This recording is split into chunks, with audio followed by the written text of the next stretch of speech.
Isang mabiyaya at mapagpalang araw po sa ating lahat. Ako po ang inyong lingkod, tagapanood TV. Welcome back po dito sa ating YouTube channel at Facebook page. Ngayon pong araw, pag-uusapan natin yung balitang nagpasalamat daw po ang TVJ at Men Mendoza sa kanilang award na natanggap. Bago po natin ipagpatuloy at bigyan ng reaksyon, nais ko lang po kayong pasalamatan sa inyong walang sawang suporta at pagtangkilik po dito sa ating channel. At kung kayo bago lang po na napadaan dito sa ating channel, huwag niyo po sanang kalimutan na mag-subscribe. Hit nyo na rin po notification bell para lagi po kayong updated sa mga bago pang video na ating ilalabas. Share, like, and comment din po kayo mga tagapanood, ating ang babasahin at pupusuan. At shoutout nga po pala sa mga kasamahan ko dyan sa Kamanggagawa Party List. Kaya simulan na po natin ang ating reaction video sa araw na to mga tagapanood, at ito po'y galing sa channel ni Ders TV. Nasa description po yung link na kanyang channel. Bisitahin po at pakisuportahan na rin. Let's do this! Hello everyone! Kung bago pa lang kayo dito sa ating channel, mag-subscribe na kayo at i-hit ang notification bell para lagi kayong updated sa mga balitang napapanahon. Welcome po sa Ders TV Update. Panibagong balita na naman ang ating pag-uusapan at tatalakayin sa update nating ito. At una nga, na-share ko sa inyo itong post ng TVJ na page. Sabi dito, nagpapasalamat po sila sa natanggap na award ng TVJ and syempre ni Main Mendoza. Sabi dito, maraming salamat po sa Guillermo Box Office Awards, Main Mendoza Female Host of the Year, Tito Vic and Joey Box Office Iconic Stars of Philippine Television. Ang masarap na pagkilalang ito ay mas pasasarapin pa natin sa araw-araw na magkakasama tayo dito sa Itbulaga. Maraming salamat daw po. And meron po silang ibinahaging dalawang picture dito ng mga Dabber Cards host natin, no? Ang Tito Vic and Joey, kung makikita po ninyo, si Main Mendoza, parang pinepresent po niya ang TVJ, ang trio. Habang itong si Main Mendoza naman sa second picture, siya naman ang parang pinepresent, no? So makikita dito si Ryan Agoncillo, si Bossing Vic Soto, kasi silang apat po ang merong award. Kaya naman muli, congratulations sa mga Dabber Cards host natin sa nakuha po nilang award.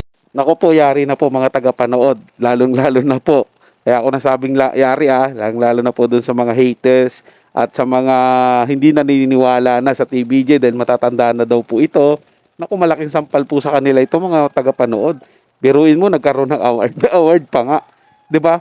Yung dating sinasabihan po nila na matanda na at wala nang kakayahan, laos na, magretiro na, nagkaroon pa po ng award mga tagapanood. At ang masaklap po dito, kabago-bago lang po nila sa TV5, may award na kaagad sila. Oh, paano yan pag dumating pa ang mga ilang mga araw, mga panahon, mga buwan o taon na pamamalagi nila dyan sa TV5? Mamaya naman yan. Yung TV5 naman yung lalong lumaki. Hindi po ba? Lalong sumikat, lalong makilala. Pero siyempre, sa kabila po ng paghatak ng TVJ sa estasyon ng TV5, siyempre tulungan din po ng TV5 yan. Pagandahin nila yung reception nila. Ayusin po nila yung reception nila. At isa po sa pinakamaganda dyan sana, ibigyan po ng malaking studio ang Itbulaga. Para po mas marami silang live audience na makapanood po dun sa studio nila. Yun po yung sa akin mga tagapanood bilang tulong po sana ng TV5 o ng ni Sir Manny Pangilinan sa TVJ is mabigyan po sila ng malaking studio na magagamit po sa programang Itbulaga. Pero ganun pa man, happy po ako mga tagapanood sa award na natanggap nila. Kay Main Mendoza po bilang Female Host of the Year. Sa Tito Vic and Joey naman bilang Box Office Iconic Star of the Philippine Television. Napakabigat po ng award na yan mga tagapanood. Wala pa po silang isang taon dyan sa TV5. Pero nakita nyo naman po, female host na kaagad si Main Mendoza. At yung TVJ, siyempre, iconic po talaga. Icon na po talaga yan mga tagapanood. At pinapatunayan po nila yung kagalingan nila na wala po talaga silang kupas. At pinatunayan din po ni Main Mendoza na magaling din po siya pagdating sa hosting. Siyempre, sino pa ba ang magtuturo sa kanya yan? O sino ba ang nag-encourage? O sino ba yung motivation niya dyan? Sino po influencer niya dyan? Siyempre, TVJ po, ang mga veterano sa hosting. O, di ba po, ang ganda po ng pasok ng taon sa kanila. Ang ganda po ng pagkakataon o biyayang ibinigay sa kanila. Dahil sa kanilang kabaitan po yan mga tagapanood, na sa kabila ng mga binabato sa kanila, mga batikos na ginagawa sa kanila, patuloy po silang humaharap na mabuti at magandang ehemplo sa mga tao. Kaya naman lalo silang pinagpapala. Di ba may kasabihan nga po na kapag ikay ibinababa ng mga tao, ikaw naman itinataas ng Diyos. So kaya ito po sila lalong pa pinagpapala dahil sila po ay mabubuting tao.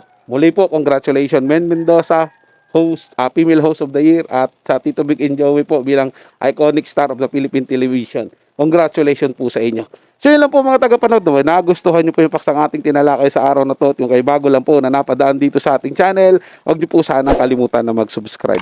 Hit nyo na rin po notification bell para lagi pa kayong updated sa mga bago pang video na ating ilalabas. Share, like, and comment din po kayo mga tagapanood, atin yung babasahin at pupusuan. So hanggang sa muli po, ito yung Tagapanood TV. Komento at opinion lamang, wala pong personalan. Paalam po at mabuhay po kayong lahat.